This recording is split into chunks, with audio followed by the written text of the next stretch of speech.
Hello everyone, welcome to COMP359 Design and Analysis of Algorithms at University of the Fraser Valley. My name is Mariam Siavani and this is my email address. If you have any question about the course, please drop me an email. All the details about the course delivery for this semester is available in the course outline. I posted them on Blackboard. Please read through it carefully. It has all the information that you need to know about the course delivery.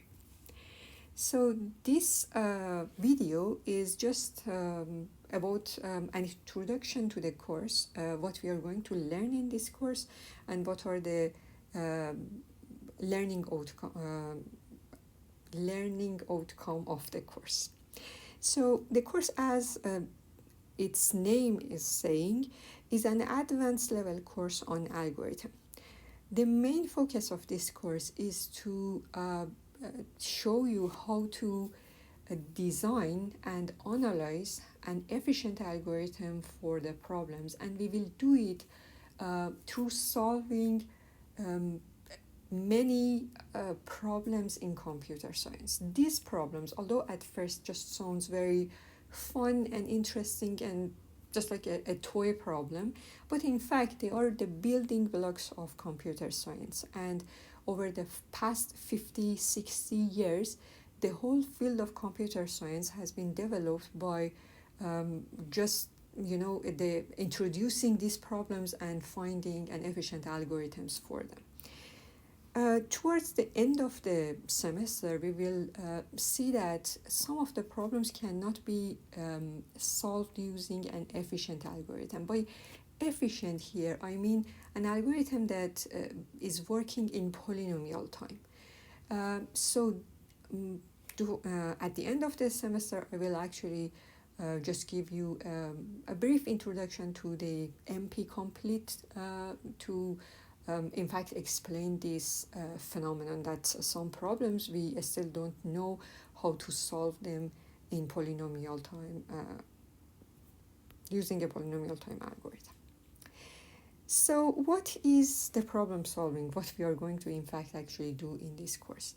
In the context of computer science, problem solving is the process of taking the statement of a problem and designing and developing a computer program to solve that problem.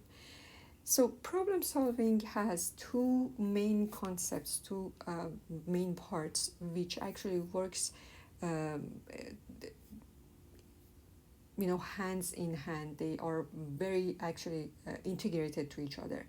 Algorithm and data structure. Algorithm is going to be that a step-by-step specification or method that you write for the computer to actually just go through those steps to solve the problem. And the data structure is going to be those structures that we store the data related to the problem inside that. So every problem that we're going to solve needs some information, some data, right? That data needs to be stored in the computer. The structures that we use to store them, they are called the data structure. You have taken several other courses, like the programming courses and also data structure course before this course, and you will see that we are going to use all of that knowledge here in this course to be able to write, to design an efficient algorithm for very complicated problems. The topics that we will cover in this course are going to be mainly divide and conquer, that we actually going to start it from probably next week or the week after that, dynamic programming, greedy algorithms, graph algorithms, network flow, and at the end of the course, some brief introduction to the MP completeness. For the course, I would recommend you to, in fact, get the main textbook, the Introduction to Algorithms by Corman, Lizerson, Rivers, and Stein. I would actually recommend you to buy this book. Although in computer science, the the books are, because the whole field is updating almost daily, but these textbooks for the algorithms, for the design and analysis of algorithms, they are not really actually changing.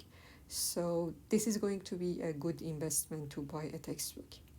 In addition to the main textbook, there are in fact other great books that two of them I will actually refer to them frequently.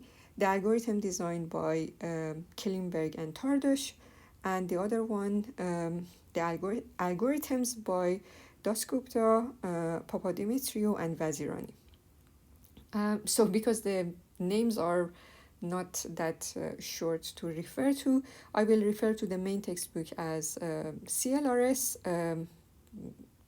Algorithm Design by Katie, and the last one by DPV. This abbreviation is just, stands for the name of the authors. So,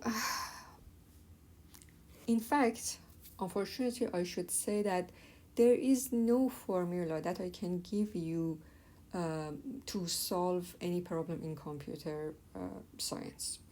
So if you are going to learn how to design a problem, there is no easy way that I can actually give you so that you can actually apply that formula to every problem that you get. Yet, I can give you some tips.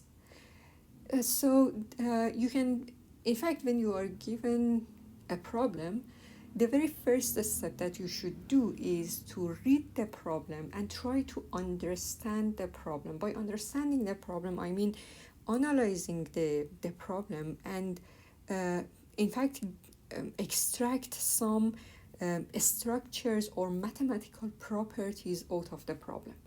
For example, if you can find some reoccurrence relation related to the problem, some recursive formula, that would help a lot in solving the problem. Or, for example, answering some question like, is the optimal solution for this problem unique, or there are multiple optimal solutions for that, or kind of, questions like this. So the very first step is to just focus on the problem statement and, analyze the mathematical properties of the problem. Then in the next step, you should use these observations to be able to, design your algorithm. So these observations are fundamental to design your algorithm. When you are writing your algorithm, when you are designing your algorithms, two important parts of the algorithm design is to first prove that your algorithm is correct, and also analyze the efficiency of your algorithm. These two parts are very important because sometimes you actually find an algorithm for a problem that actually looks very bright and solve many instances of the problem that you can think of, but it is not going to give you the optimal solution, or it's not going to solve all instances of the problem properly. Okay, so that's why it is important that when you are writing an algorithm, you should be able to mathematically prove that this algorithm is correct. Through this course, I will actually show you that for every single problem that we will solve in this course, I will prove the correctness of the algorithm. And although at first it actually looks very hard and complicated, but over the time, by seeing more examples, you will learn how to actually prove the correctness of your algorithms. And I'm saying this is essential because if you cannot prove the correctness of your algorithm, your algorithm is not going to be acceptable at the end, because it's always actually a good chance that this is not going to give you the correct answer. It's not going to give you the optimal answer. And the other part is analyzing the time complexity of the algorithm. Sometimes for a problem, you can actually just come up with an algorithm that works and gives you the correct answer, but the time complexity of the algorithm is very expensive. So we are not interested in those type of actual algorithms. So the other part of this, the second step here is to be able to analyze the efficiency of the algorithms and make sure that you get the best possible algorithm for your problem. And the last part is sometimes you actually design your algorithm, and at the end you will actually see that, okay, if I change the data structure here and use another data structure which is more efficient, the whole algorithm is going to be improved. So in fact, the whole course is going to be focused on the first two parts. So you can actually see that the algorithm, this course is going to be very theoretical. We are going to learn how to analyze the problem and extract the mathematical properties of the problem, and using these mathematical properties solve the problem, which solving the problem has two main parts, which is proving the correctness and analyzing the time complexity. So you can see that all the steps in this problem solving procedure are going to be very theoretical. So that's why this course is not about programming. There is no main programming actually part for this course. Specifically for this semester, I haven't actually designed any programming assignment for that. So everything is going to be just very theoretical. And we are not going to, the other fact is that we are not going to focus on the data structures as well, because this is something that you have learned from COMP359. But in this course, you will see that all those data structures, interesting data structures that you have learned in that course, you are going to use them in this course to be able to write an efficient algorithm. So if you are not very your knowledge on data structure is not very fresh, I would definitely recommend you to go back and have a look at all the data structures and the properties for those data structures that we have discussed in COMP359.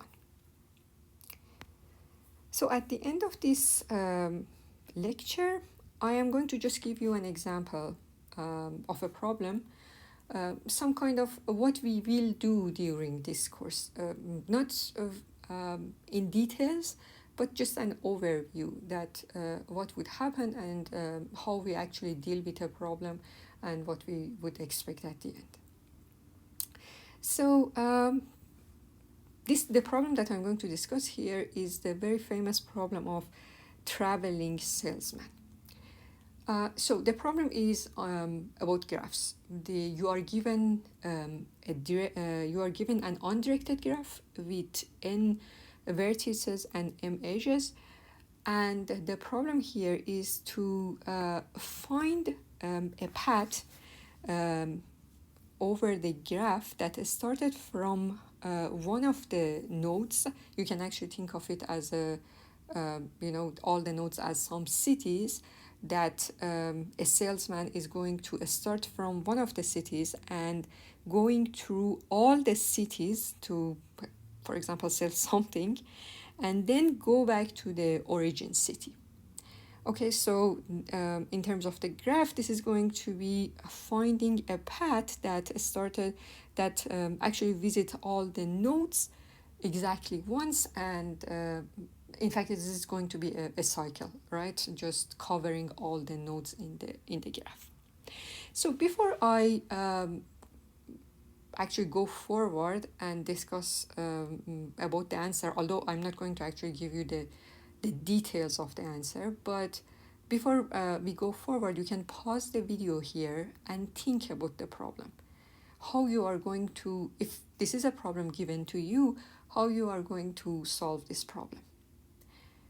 So take some time, pause the video and think about this problem. And one thing that I wanted to mention here is that in this course, whenever you see a problem that you wanted to solve, instead of just rushing to search in Google to find the answer, take some moment and just think about the problem. Otherwise, you are not going to learn anything in this course. You have to, you know, think about the problems to be able to learn how to solve them. Otherwise, just by seeing the answer, you will learn something, but this is not going to help you to properly grasp the procedure of finding the algorithm for a problem. Okay, so the very first algorithm that might actually comes to mind is, okay, I have a graph and I wanted to find the the path with the a cycle that covers all the nodes with the minimum cost, right? If you consider the edges, the weight of over the edges as the cost, this is going to be just the summation of all those edges, right? So the very first, the naive algorithm that comes to mind is to just explore all the permutations of the cities. In fact, checking all the possible cycles, all the permutations of the cities, and then just calculating the cost for each one and find the minimum one, right? Definitely this is going to give me the correct answer. Proving the correctness of the algorithm is very easy. Of course, if you check every possible solution and find the minimum one, this is going to give you the correct answer, the optimal answer. But is it efficient? Unfortunately, no. Because if you have n cities, n vertices in your graph, the cost for checking all these permutations are going to be n factorial, right? That's easy to actually discuss because for the first city to start, you have n options. For the second one, you have n minus 1 options, and so on. So this is just going to be the permutation of n. And you know that the time complexity O of n factorial, this is going to be very expensive. Almost the worst algorithm that you can actually think of. So I'm not interested, of course, I'm not going to be interested in this solution. These kind of solutions that you check all possible solutions, this is usually called brute force search or brute force solution, which for most of the problems that we will see in this course, there is such an algorithm that definitely gives you the correct answer, but we are not interested in that. We are interested to find a better algorithm, something that works more efficient than just a brute force search over the solutions or the all possible solutions. So I'm not going to give you the answer to solve this problem because it's going to be very complicated. The answer is, in fact, we can actually solve this problem using the dynamic programming, one of the very famous problem-solving techniques in design and analysis of algorithms that we will actually see this topic probably in week 4 or starting from week 4 or 5, I don't exactly remember, but this is something that we will solve many problems that use this technique. Using the dynamic programming, we can find an algorithm that works in n squared 2 power n. You might actually say that, okay, still this algorithm is not that efficient. In fact, this algorithm is still exponential, right? Because of that 2 power n. Yes, I agree. But yet, n squared 2 power n is way faster than n factorial. Okay, so in fact, if you wanted to solve this problem, of course, instead of the brute force search that's working n factorial, I prefer to find some algorithm that is faster like this one. I should actually tell you that this traveling salesman problem is an NP-complete problem. So unfortunately, we don't have any polynomial time algorithm to solve this problem. but no one actually have proved yet that it's not possible to find such an algorithm, but most likely no one can find a polynomial time algorithm to solve this problem. But if you need to solve the problem, of course, having an algorithm like this is going to be much better than going through the brute force with O of n factorial. And the last actually slides here is just a joke that I find it actually funny, and I thought it's going to actually just cover it here. That is, someone might actually say that, okay, I'm going to sell the stuffs instead of traveling through the cities, I will sell them on eBay. So the whole problem can be solved in constant time. So of course we are not going to be interested in that kind of solutions, but this is just a joke. In fact, the last actually point that I wanted to cover here is that in this course we will see that many problems might actually look very similar to each other, but they are inherently very different to each other. So you should be careful when you actually face a new problem. Let me give you an example. We have seen the traveling salesman problem, right? And we just actually saw that this problem is not polynomial solvable, so we don't have any polynomial algorithm to solve it. In fact, the problem is NP complete. Let me show you another problem which looks very similar to this problem, like Chinese postman problem. Here again we have an undirected graph with n vertices and m edges, and here the problem is that we wanted to find a minimum tour over the graph that visit all the edges at least once. Okay, the traveling salesman problem was about visiting all the cities. This one is about visiting all the edges, and still we are looking for the minimum tour. Okay, so in fact you might actually need to visit some of the edges more than once, because you are going to cover all the edges here. At the very first glance, you might actually think that this problem is very similar to the traveling salesman problem, and so this one would be NP complete as well.